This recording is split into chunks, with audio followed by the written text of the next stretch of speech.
만약 여러분이 정말 하나님의 음성을 분명히 듣고 싶고 하나님과의 관계에서 성장하며 성령의 인도하심을 따라 살고 싶다면 지금부터 용기 있는 변화를 시작해야 합니다. 오늘 저의 하나님과의 연결을 완전히 바꿔놓은 7가지 결단을 여러분과 나누고 싶습니다.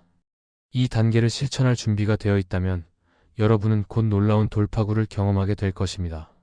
솔직히 말해서 제가 이 모든 것을 단번에 포기했을까요? 전혀 아닙니다. 성령께서 저를 조금씩 인도하시며 무엇을 내려놔야 하는지 하나하나 가르쳐 주셨습니다. 왜냐하면 성령은 언제나 우리를 경건하고 거룩한 삶으로 이끄시기 때문입니다. 그분은 우리를 책망하시고 정결하게 하시며 하나님 아버지와의 연결을 방해하는 모든 것을 제거하십니다.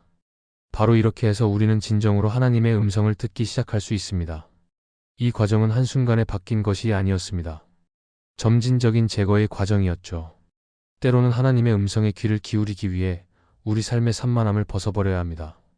우리는 끝없이 바쁘게 만드는 세상 속에서 살아갑니다. 소음, 혼란, 그리고 우리를 방향 없이 흔드는 일들로 가득한 이 세상 말입니다. 그러나 성령께서는 여러분을 고요함으로 이끌어 하나님을 들을 수 있게 하기를 원하십니다. 성령께서는 여러분이 속도를 늦추고 세상 문화에 얽매인 낡은 습관들을 버리라고 부르십니다. 여러분이 여러분을 붙잡고 있는 것을 내려놓을 때 돌파구는 바로 눈앞에 있습니다. 불안, 스트레스, 우울함 같은 것들은 떠나야만 합니다. 왜냐하면 이제 하나님의 평화가 여러분의 삶 속으로 흘러 들어올 자리를 마련하기 때문입니다. 그리고 바로 그때 여러분은 이전과는 완전히 다르게 하나님의 음성을 들을 수 있게 됩니다. 본격적으로 메시지에 들어가기에 앞서 구독과 좋아요는 돈이 들지 않습니다. 여러분들의 구독과 좋아요가 복음을 전하는 데 있어서 큰 힘이 되고 있습니다. 감사합니다. 그럼 시작하겠습니다. 이제 제가 포기했던 것들에 대해 이야기해 봅시다. 첫 번째, 저는 제 삶에 아무런 가치를 더하지 않는 것들에 시간을 쏟는 것을 그만두었습니다. 이것은 성령께서 가장 먼저 저를 바로잡으셨던 영역 중 하나였습니다. 성령께서는 성경 말씀으로 저를 이끄시며 오락, TV, 뉴스, 소설책 같은 것들이 제 영혼을 배부르게 하지 않는다는 것을 깨닫게 하셨습니다. 저는 이 메시지를 처음 받았을 때 젊었고 당장 완벽하게 실천하지는 못했습니다. 그러나 하나님을 더 많이 찾으면 찾을수록 그분은 분명히 말씀하셨습니다. 내가 허용하는 것들에 주의하라. 저는 그것들을 완전히 포기할 필요는 없었지만 크게 줄여야 했습니다. 여전히 뉴스를 보지만 훨씬 덜 봅니다. 이제는 소설책을 읽지 않습니다. 대신 저를 세워주는 책들만 읽습니다. 저는 소음을 대신해 제 영혼을 일으켜 세우는 것들로 바꿨습니다. 팟캐스트, 유튜브 강의, 그리고 제 영혼에 유익을 주는 어떤 것이라도요. 사랑하는 형제 자매 여러분, 여러분이 꼭 알아야 할 진리가 있습니다. 여러분 앞에 놓인 모든 것이 여러분의 관심을 받을 만한 것은 아닙니다. 그저 있다고 해서 그것이 여러분을 위한 것은 아닙니다. 선별하세요. 하나님의 음성을 방해하는 외부 소음을 줄이세요. 모든 오락을 포기할 필요는 없지만 여러분이 통제권을 가져야 합니다. 산만함이 하나님의 음성을 가리지 않도록 하세요. 의도적으로 살고 집중하십시오. 그러면 하나님의 음성을 훨씬 더 명확히 듣게 될 것입니다. 성령께서는 여러분을 이끌 준비가 되어 계십니다. 여러분은 따를 준비가 되어 있습니까? 여러분에게 믿음이 없는 친구들이 있을 수도 있다는 걸 압니다. 그리고 맞습니다. 우리는 그들에게 복음을 전하라고 부름받았습니다. 하지만 솔직히 말해보면 하나님으로부터 여러분을 멀어지게 하는 관계에 시간을 투자할 여유는 없습니다. 어떤 관계는 너무도 독성이 강해서 여러분 삶에 의심과 불신의 씨앗을 심습니다. 가십, 비판, 부정적인 분위기가 넘치는 환경에 머물 필요는 없습니다. 다른 사람들을 끊임없이 헐뜯는 그런 우정은 과감히 끊어내야 합니다. 왜냐하면 이런 관계들은 단순히 여러분의 시간을 낭비하는 것에 그치지 않고 하나님과 함께하는 성장 자체를 적극적으로 막고 있기 때문입니다. 지금 결단해야 합니다. 여러분에게 더 중요한 것은 무엇입니까? 하나님과의 관계입니까? 아니면 여러분을 끌어내리는 사람들과의 관계입니까? 두 가지를 모두 가질 수는 없습니다. 여러분의 영혼을 보호하고 하나님께서 여러분의 삶에서 일하시도록 공간을 만들어야 합니다. 성령께서는 여러분을 더 높은 곳으로 부르고 계십니다. 선택받은 자들이여, 이제는 여러분을 붙잡고 있는 것들을 내려놓을 때입니다. 지금 여러분이 결단해야 할 시점입니다. 여러분에게 더 중요한 것은 무엇인가요? 하나님과의 관계인가요? 아니면 여러분을 끌어내리는 사람들과의 관계인가요? 두 가지를 모두 가질 수는 없습니다. 여러분의 영혼을 보호하고 하나님께서 여러분의 삶 속에서 일하시도록 공간을 만들어야 합니다. 성령께서는 여러분을 더 높은 곳으로 부르고 계십니다. 선택받은 자들이여, 이제는 여러분을 붙잡고 있는 것을 내려놓아야 할 때입니다. 그리고 이것은 자연스럽게 세 번째로 이어집니다. 다른 사람들을 비판하고 판단하는 것을 멈추는 것입니다. 제 이야기를 들어보세요. 제가 어렸을 때 성령께서 이 부분에서 저를 책망하셨습니다. 저는 가십을 즐기고 다른 사람들을 비판하곤 했습니다. 그러던 어느 날 성령께서 저에게 이렇게 말씀하셨습니다. 나는 너를 구원과 치유, 해방으로 부르고 있는데 너는 사람들을 끌어내리는 데 시간을 보내고 있다. 이 말씀은 저에게 큰 충격으로 다가왔습니다. 왜냐하면 다른 사람들의 결점을 지적하는 것은 우리의 일이 아니기 때문입니다. 그것이 교회 아니든 지역사회든 아니면 친구들 사이에서든 끊임없는 비판은 여러분의 삶에 어둠만 가져올 뿐입니다. 여러분은 사람들의 문제를 확대하라고 부름받은 것이 아닙니다. 여러분은 그들을 사랑하고 그들을 위해 기도하며 하나님께서 그들이 되기를 원하시는 모습으로 변화하도록 돕기 위해 부름받았습니다. 그리고 더 깊이 들어가서 말씀드리자면 자신을 비판하는 것도 멈추어야 합니다. 여러분 중 일부는 여러분 자신의 삶에 대해 말하는 방식에서 자유로워질 필요가 있습니다. 나는 절대 충분하지 않아. 나는 항상 실수해. 나는 리더십에 어울리지 않아. 이런 부정적인 생각들은 적으로부터 온 거짓말입니다. 여러분은 그리스도 안에서 여러분이 누구인지에 대한 명확한 계시를 얻어야 합니다. 자신을 깎아내리는 것을 멈추고 하나님의 말씀으로 스스로를 세워가세요. 자신을 비판하지 않으면 성령의 음성에 더 민감해질 것입니다. 하나님은 여러분이 부정적인 생각에 갇혀있기를 원하지 않으십니다. 하나님은 여러분이 사랑과 은혜, 그리고 예수님처럼 긍휼 안에서 걷기를 원하십니다. 선택받은 자들이여, 하나님께서 여러분이 되도록 부르신 모습으로 걸어갈 때입니다. 다른 사람들을 위해 기도하고 그들을 세워주며 성령께서 그분의 일을 하시도록 맡기세요. 이제는 부정적인 것들을 내려놓아야 할 때입니다. 그러면 하나님께서 여러분의 삶에서 어떻게 일하시는지를 직접 보게 될 것입니다. 네 번째로 내려놓아야 할 것은 잘못된 것들에 초점을 맞추는 것입니다. 계속해서 문제에만 집중하며 사는 것을 멈추세요. 너무 많은 사람들이 항상 잘못된 것들에 초점을 맞추며 살아갑니다. 제가 말하는 건 항상 자신의 문제만 이야기하는 사람들이 있습니다. 그들은 아침, 점심, 저녁 내내 자신들의 문제에만 몰두하며 살아갑니다. 그들은 자신도 모르게 문제들이 자신의 생각, 감정, 심지어 신앙까지 지배하도록 허용합니다. 하지만 여기서 중요한 건 여러분이 통제할 수 있는 것들에 대해 어떻게 반응하고 있는가 하는 것입니다. 여러분은 문제를 확대하고 스트레스를 받을 것인지 아니면 하나님을 확대하며 그분께 초점을 맞출 것인지 선택할 수 있습니다. 예수님께서는 우리를 결코 떠나지 않으시고 버리지 않으시겠다고 약속하셨습니다. 여러분 안에는 성령께서 살아계십니다. 성령께서는 여러분의 위로자, 인도자, 돕는 분이십니다. 그분은 여러분이 귀 기울이면 여러분에게 해답을 주실 것입니다. 문제 대신 하나님을 확대하기 시작하면 모든 것이 변화하기 시작합니다. 생각이 더 명확해지고 마음의 평안이 찾아오며 하나님의 음성을 더 쉽게 들을 수 있게 됩니다. 저는 문제를 무시하라고 말하는 것이 아닙니다. 문제를 하나님께 가져가세요. 그러나 그 문제들이 여러분의 삶을 지배하도록 두지는 마세요. 건강 문제든 재정적 필요든 관계의 어려움이든 부정적인 것들에 몰두하면 적이 여러분의 평화를 빼앗을 공간을 얻게 됩니다. 대신 하나님께서 이미 여러분을 위해 하신 일들에 집중하세요. 여러분이 가지고 있지 않은 것들, 돈, 승진, 아직 이루어지지 않은 것들에 에너지를 쏟는 것을 멈추고 이미 가지고 있는 것들을 기뻐하세요. 하나님께서 여러분에게 주신 영원한 생명, 구원의 축복, 모든 이해를 뛰어넘는 평화에 감사하세요. 이제 다섯 번째 내려놓아야 할 것에 대해 이야기해 보겠습니다. 바로 과도한 바쁨입니다. 우리는 바쁨을 미워하는 세상에 살고 있습니다. 하지만 진실은 바쁨은 영적 성장의 적이 될 수 있다는 것입니다. 여러분의 일정을 지나치게 꽉 채우면 오히려 산만해지기 쉽습니다. 심지어 그것이 좋은 일처럼 보이는 것들이라도 말입니다. 몇 년 전 저는 교회 활동에 너무 몰두해서 어떤 것도 거절하지 못했습니다. 자원봉사를 하고 여기저기에서 일하면서 모든 것을 하려고 했습니다. 그런데 무슨 일이 벌어졌을까요? 저는 완전히 지쳐버렸습니다. 저는 하나님을 위해 많은 일을 하고 있었지만 정작 하나님과 시간을 보내는 데는 소홀했습니다.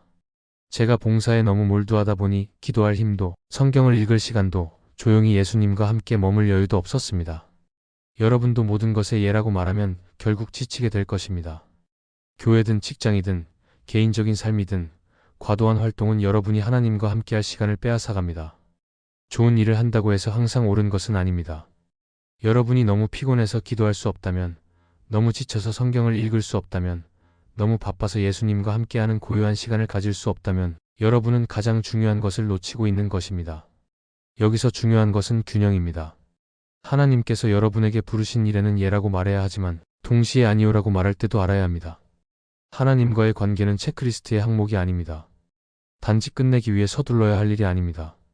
그것은 여러분이 가진 가장 소중한 관계입니다. 그러니 시간을 내어 그 관계를 소중히 여기세요. 하나님과 함께하는 시간은 생명을 주는 시간입니다. 그것은 의무가 아니라 특권입니다. 여러분이 속도를 늦추고 하나님과 함께하는 순간들을 위해 공간을 만들기 시작하면 삶 전체가 변하기 시작할 것입니다. 만약 여러분의 일정이 너무 꽉 차서 생각할 여유조차 없다면 지금이야말로 다시 평가해 볼 때입니다. 무엇을 그만둬야 할까요? 무엇이 여러분을 예수님과 함께하는 시간에서 멀어지게 하고 있나요? 이 질문에 답하면서 여러분의 삶을 조정해 나가야 합니다. 속도를 늦추고 말씀의 뿌리를 내리고 하나님께서 여러분에게 말씀하실 수 있는 공간을 만들어야 합니다. 불필요한 활동을 줄이고 균형을 찾기 시작하면 하나님의 음성을 더 분명히 듣게 될 것입니다. 그분의 임재를 더 강하게 느끼고 하나님과의 깊은 관계를 경험하게 될 것입니다. 바쁨이 여러분의 하나님과의 시간을 빼앗지 못하게 하세요. 중요한 것은 더 많은 일을 하는 것이 아니라 가장 중요한 일을 하는 것입니다. 섬기는 것도 중요하지만 기도하며 말씀을 묵상하고 그저 하나님의 임재 안에 머무는 것도 마찬가지로 중요합니다. 사랑하는 형제 자매 여러분, 이제 잘못된 것들을 확대하는 것과 바쁨으로 가득 찬 삶을 내려놓아야 할 때입니다. 중요한 것에 집중하고 하나님을 확대하며 그분의 임재 안에서 시간을 보내세요. 그러면 여러분은 하나님께서 여러분의 삶 속에서 어떻게 일하시는지 보게 될 것입니다. 6번째로 내려놓아야 할 것은 사람들을 기쁘게 하려는 마음입니다. 여러분은 사람을 위해 사는 것이 아닙니다. 여러분은 하나님을 위해 삽니다. 성경은 이 점에서 매우 분명합니다. 하지만 이게 항상 쉬운 일은 아닙니다. 여러분이 경건함을 추구하고 거룩한 삶을 살며 하나님의 지혜를 구하기로 결단했을 때 사람들로부터 저항을 받게 될 것입니다. 솔직히 말해서 하나님을 따를 때는 항상 세상의 문화와 충돌하게 됩니다. 사람들은 여러분을 비판할 것입니다. 어떤 사람들은 여러분의 삶의 방식, 말투, 그리고 특히 복음을 대담하게 전하는 방식 때문에 싫어할 수도 있습니다. 만약 여러분이 리더로, 사역자로 또는 제자를 양육하는 자로 부름받았다면 이것을 이해해야 합니다. 비판은 여정의 일부입니다. 하나님의 나라를 위해 더 큰 영향을 미칠수록 더 많은 반대와 비난에 직면하게 될 것입니다. 하지만 여러분은 이것을 기억해야 합니다. 사람들은 여러분을 창조하지 않았고 여러분을 위해 죽지 않았으며 여러분을 구원하지 않았습니다. 여러분은 하나님을 위해 삽니다. 그러니 그분의 계획을 따르세요. 그분이 여러분에게 주신 소명에 응답하세요. 왜냐하면 하나님께서는 여러분을 위대한 일로 부르셨고 그분의 목적을 이루기 위해 여러분을 사용하고 싶어 하시기 때문입니다. 여러분이 사람들을 기쁘게 하려고 애쓰는 동안 하나님께서 여러분 안에서 그리고 여러분을 통해 하시고자 하는 일이 제한될 수 있습니다. 사람들의 의견에 신경 쓰는 것을 멈추세요. 그들의 생각은 여러분을 묶어놓을 뿐입니다. 오직 하나님만이 여러분의 선을 위해 일하시고 여러분을 이끄시는 분입니다. 하나님께서는 여러분의 문제에 대한 답을 가지고 계십니다. 때로는 그분의 인도하심이 사람들을 불편하게 만들 수도 있습니다. 그리고 맞습니다. 여러분은 그 과정에서 친구를 잃을 수도 있습니다. 하지만 사람들을 기쁘게 하려고 살면서 그들의 의견을 하나님의 계획보다 우선시한다면 결국 진정한 자유와 기쁨을 경험하지 못할 것입니다. 선택받은 자들이여, 사람들을 기쁘게 하는 것을 멈추고 하나님께서 여러분을 위해 준비하신 일에 온전히 나아가세요. 이제 7번째 내려놓아야 할 것에 대해 이야기해 봅시다. 바로 과도하게 생각하는 것입니다. 이건 저에게도 정말 개인적으로 와닿는 주제입니다. 성령께서 저를 책망하셨던 적이 있었는데 그 이유는 제가 매사에 너무 분석적이고 지나치게 생각했기 때문입니다. 그리고 그로 인해 저는 제자리 걸음을 하고 있었습니다. 하나님께서 저에게 맡기신 일을 진행하지 못했죠. 왜냐하면 모든 작은 디테일을 끝없이 분석하고 있었기 때문입니다. 과도하게 생각하는 것이 왜 문제가 될까요? 그것은 하나님의 음성을 듣는 것을 어렵게 만듭니다. 성령께서 말씀하실 때 그분의 인도는 때로는 아주 미묘합니다. 아주 작은 행동을 요구하실 수도 있습니다. 하지만 여러분이 과도하게 생각하기 시작하면 스스로 그것을 하지 않을 이유를 찾게 됩니다. 예를 들어 하나님께서 여러분에게 누군가를 위해 기도하라고 말씀하셨을 때 여러분은 이렇게 생각할 수도 있습니다. 이게 정말 하나님이 원하시는 걸까? 그들이 날 이상하게 생각하면 어떡하지? 그러다 결국 아무것도 하지 않게 됩니다. 이렇듯 여러분이 성령께 순종하지 않으면 성령을 근심하게 만드는 것입니다. 성령께서 여러분을 움직이게 하실 때 여러분은 의심과 과도한 분석 때문에 행동하지 못하게 됩니다. 저도 그런 경험을 했습니다. 하나님께서 처음 저를 가르치는 자로 부르셨을 때 저는 끊임없이 생각하며 스스로를 설득하지 못했습니다. 나는 말을 잘하지 못해. 나는 가르칠 자격이 없어. 물론 배우고 성장하는 과정이 필요했지만 제가 제 자신에 대한 의심으로 하나님의 부르심을 무시하고 있었던 겁니다. 분별의 은사를 사용하기 시작했을 때도 마찬가지였습니다. 제 육체가 저를 반대하며 하나님께서 보여주신 것을 계속해서 의심하고 있었습니다. 그리고 그 결과 하나님께서 움직이길 원하실 때 저는 움직이지 못했습니다. 사랑하는 형제 자매 여러분, 과도하게 생각하는 것을 멈추세요. 성령께서 여러분에게 행동하라고 촉구하실 때 의심이 들어오지 못하게 하세요. 의심의 공간을 내어주지 말고 즉시 행동하며 순종하세요. 과도하게 생각할수록 의심은 더 커지고 여러분은 하나님의 인도를 따를 가능성이 더 적어집니다. 그리고 여러분이 따르지 않을 때 성령께서 근심하십니다. 하나님께서는 여러분을 위한 계획을 가지고 계십니다. 하지만 그 계획을 따르기 위해 여러분은 믿음 안에서 나아가야 합니다. 하나님께서 여러분을 부르신 어떤 일이든 그분께서 여러분을 준비시키고 필요한 모든 것을 공급하실 것입니다. 그러니 과도하게 생각하는 것을 멈추고 사람들을 기쁘게 하려는 마음도 내려놓으세요. 담대함과 확신으로 여러분의 부르심 안으로 걸어가세요. 왜냐하면 여러분에게 능력을 주시는 분은 바로 하나님이시기 때문입니다. 사랑하는 형제 자매 여러분, 제가 나눈 이 모든 것들이 여러분에게 의미가 있기를 바랍니다. 제가 이 메시지를 나누는 이유는 이 7가지가 제 삶에서 효과가 있었고 하나님과의 관계에서 크게 성장할 수 있도록 도와주었기 때문입니다. 처음부터 말씀드렸듯 저는 이 7가지를 한 번에 내려놓지 않았습니다. 이것은 긴 여정이었고 여러분의 여정도 다를 수 있습니다. 어쩌면 하나님께서 여러분의 삶에서 특정한 것을 내려놓으라고 부르고 계실지도 모릅니다. 예를 들어 여러분이 중독과 싸우고 있다면 하나님께서는 여러분이 자유롭게 되기를 원하십니다. 하나님은 여러분이 어떤 것에도 얽매이는 것을 원하지 않으십니다. 그분은 여러분이 성령 안에서 걸으며 하나님과의 관계에서 성장하기를 원하십니다. 그러니 하나님과 여러분 사이를 가로막는 것을 내려놓으세요. 하나님께서 저에게 주셨던 한 가지 메시지를 보너스로 나누고 싶습니다. 바로 감정에 지나치게 의존하는 것을 멈추라는 것입니다. 하나님께서는 저에게 이렇게 말씀하셨습니다. 너의 감정보다 나에게 더 집중하라. 물론 감정을 무시하라는 뜻이 아닙니다. 자신의 감정을 인정하고 그것을 다룰 필요는 있습니다. 하지만 더 중요한 것은 그 상황에서 성령께서 무엇을 보여주고 계신지에 귀 기울이는 것입니다. 여러분은 여러분의 감정을 다스릴 수 있습니다. 성령께서 여러분 안에 살아계시기 때문에 그분의 도움으로 여러분은 어떤 부정적인 감정도 극복할 수 있습니다. 하나님께서는 우리에게 감정을 주셨지만 그것이 우리의 삶을 지배하도록 허락하시지는 않습니다. 불안과 우울, 부정적인 감정에 눌려 살 필요가 없습니다. 여러분은 그리스도 안에서 이 모든 것 위에 서서 다스릴 수 있습니다.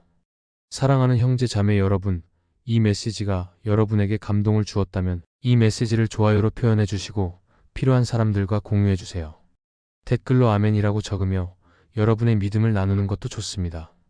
하나님의 말씀과 진리가 더 많은 사람들에게 닿을 수 있도록 여러분이 함께 해주세요.